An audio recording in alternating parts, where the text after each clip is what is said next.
Hey everyone, welcome back to Clarity English Studio. I'm Jamie.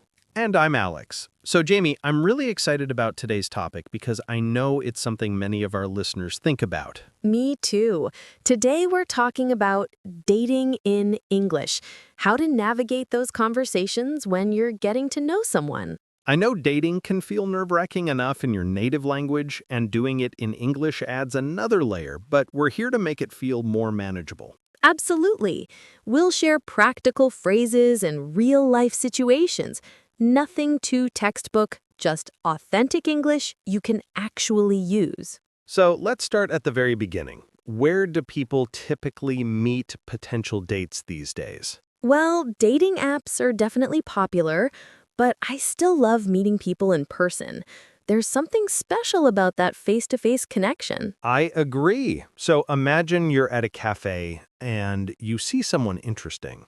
How might you start a conversation? Keep it simple and natural. You could say something like, "Is this seat taken?" Or comment on your surroundings. "The coffee here smells amazing, doesn't it?" If they're reading a book, you could ask about it. The key is to be friendly and make eye contact without staring. Now, let's say the conversation goes well and you want to ask them out. This is where people often get nervous. The trick is to be clear but casual. You could say, "I'm really enjoying our conversation. Would you like to get coffee sometime?" Or, "Are you free this weekend? Maybe we could see a movie." And if they say no, just smile and say, "No problem, maybe another time." Rejection happens to everyone. It's nothing personal. Okay, so they said yes. Where should you go for a first date? I think a cafe is perfect. It's casual, you can talk, and it's not too expensive. A walk in the park is nice too if the weather's good. I'd avoid movies for a first date since you can't really talk. The goal is to get to know each other. Now, what to talk about on the date? Ask about their work, hobbies, favorite music, or travel experiences. Food is always a safe topic too. And what not to talk about. Avoid politics, religion, money, and definitely don't talk too much about your ex. Keep things positive and focus on getting to know them. Body language is really important too. Sit up straight, smile naturally, and put your phone away. Giving someone your full attention shows you care. When it comes to physical contact, be respectful of personal space. A handshake or a quick hug is fine, but save more intimate contact for later dates. Now let's practice some useful phrases for during the date.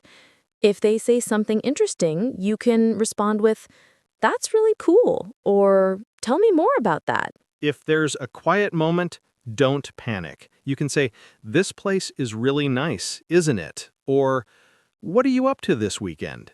Compliments are nice too, but keep them sincere and not too intense.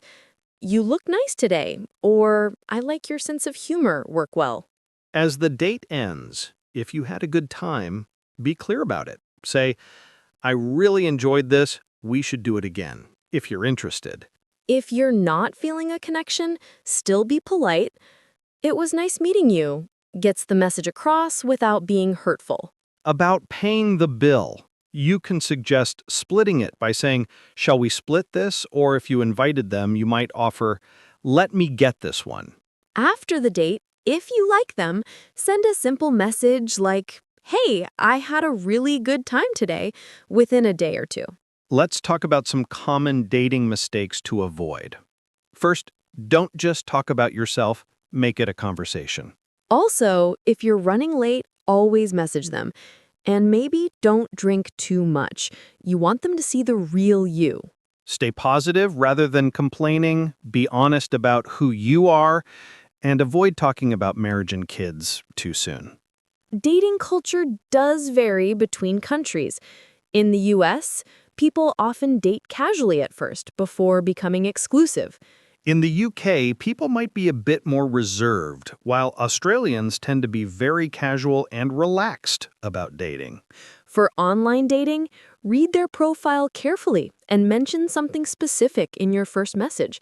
Keep it short, use proper grammar, and always include a question to make responding easy. After a few good dates, you might want to discuss being exclusive.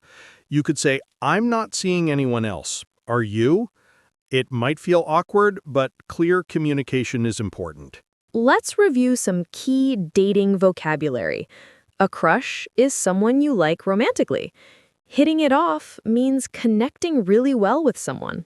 Chemistry describes that natural romantic connection. Asking someone out means inviting them on a date, and seeing someone means dating casually. The most important conversation skill: listen more than you talk. Ask follow-up questions that show you're genuinely interested. If you realize you've been talking a lot, just say, sorry, I've been talking a lot. Tell me about you.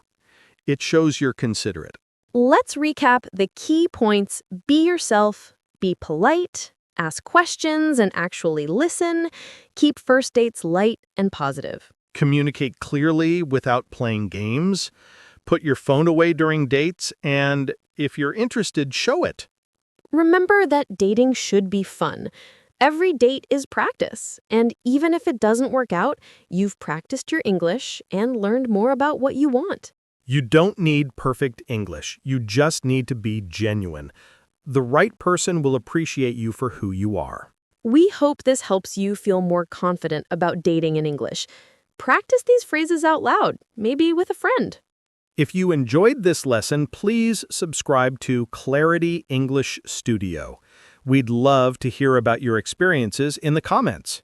Good luck with your dating adventures, everyone. Be confident, be yourself, and most importantly, have fun. Thanks for listening, and we'll see you in the next lesson. Bye, everyone.